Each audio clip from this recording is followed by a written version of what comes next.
ಈ ದೇಶದಲ್ಲಿ ಅಸಹಿಷ್ಣುತೆ ಇದೆ. ಈ ದೇಶದಲ್ಲಿ ಬದುಕಲಿಕ್ಕೆ ನನಗೂ ನನ್ನ ಹೆಂಡತಿ ಮಕ್ಕಳಿಗೂ ಬದುಕಲಿಕ್ಕೆ ಹೆದರಿಕೆ ಆಗ್ತದೆ ಎನ್ನುವಂತ ಮಾತನ್ನ ಹೇಳ್ತಾನೆ. ಬಂಧುಗಳೇ, ನೆನ್ಪಿಟ್ಕೊಳ್ಳಿ, ಅಂತ ಮಾತುಗಳನ್ನಾಡಿದ್ರು ನಾವೆಲ್ಲರೂ ಮುಚ್ಕೊಂಡು ಹೋಗಿ ಅವನ ಸಿನಿಮಾ ನೋಡ್ತೀವಿ. ಇದು ನಮ್ಮ ಹಿಂದುತ್ವ. ನಮಗೆ ಏನೋ ಅನಿಸೋದಿಲ್ಲ. ನಮ್ಮ ತಾಯ್ತನ, ನಮ್ಮ ಶ್ರದ್ಧೆ, ನಮ್ಮ ಅಂತಃಕರಣಕ್ಕೊಬ್ಬ ಆಘಾತವನ್ನು ಉಂಟು ಮಾಡಿದ್ರೆ ನಾವು ಅವನ ಚಲನಚಿತ್ರವನ್ನು ನೋಡೋದಿಲ್ಲ ಎನ್ನುವಂತ ಸಂಕಲ್ಪ ಮಾಡುವಷ್ಟು ಹೀನತೆಯನ್ನು ಪಡ್ಕೊಂಡಿರ್ತಕ್ಕಂಥ ಸಮಾಜ ಇವತ್ತು ನಮ್ದು. ಲೇಟೆಸ್ಟ್ ಉದಾಹರಣೆ ಕೊಡ್ತೇನೆ ಡಾಕ್ಟ್ರೆ.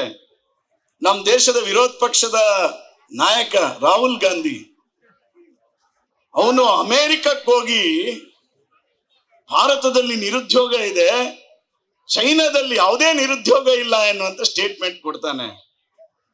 ಅಲ್ಲಿಗೆ ಬರ್ತೇನೆ, ಅದಕ್ಕಿಂತ ಮುಂಚೆ ಹೇಳ್ತೇನೆ, ನೀವು ಎಲ್ರೂ ದಿನಪತ್ರಿಕೆ ಅಥವಾ ಟಿವಿಗಳನ್ನು ನೋಡ್ತೀರಿ. ನೀವು ಅಮೆರಿಕದ ಆಡಳಿತ ಪಕ್ಷದವ, ಅಮೆರಿಕದ ವಿರೋಧ ಪಕ್ಷದವ ಇನ್ಯಾವುದೋ ದೇಶಕ್ಕೋಗಿ ಆ ದೇಶವನ್ನು, ಅವನ ದೇಶವನ್ನು ದೂಷಣೆ ಮಾಡತಕ್ಕಂತ ಒಂದು ಉದಾಹರಣೆ ತೆಗೆದುಕೊಡಿ.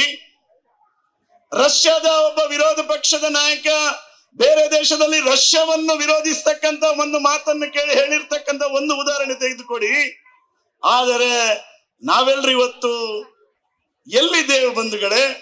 ರಾಹುಲ್ ಗಾಂಧಿ ಅಂತ ಒಬ್ಬ ವ್ಯಕ್ತಿ ಅಮೆರಿಕದಲ್ಲೋಗಿ ಭಾರತ ನಿಷ್ಕೃಷ್ಟವಾಗಿದೆ, ಭಾರತದಲ್ಲಿ ನಿರುದ್ಯೋಗ ಸಮಸ್ಯೆ ಇದೆ, ಭಾರತ ಪೂರ್ಣ ನಾಶದಂತ ಸ್ಥಿತಿಗೆ ಹೋಗ್ತಾ ಇದೆ ಅಂತ ಇವನು ಸ್ಟೇಟ್ಮೆಂಟ್ ಕೊಡ್ತಾನಲ್ಲ.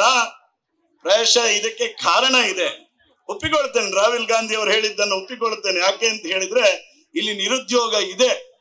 ರಾಹುಲ್ ಗಾಂಧಿ ಅಂತ ನಿರುದ್ಯೋಗಿಗಳು ರಾಜಕೀಯಕ್ಕೆ ಬಂದ ಕಾರಣಕ್ಕೋಸ್ಕರ ಇವತ್ತು ಈ ನಿರುದ್ಯೋಗ ಇರ್ತಕ್ಕಂಥದ್ದು.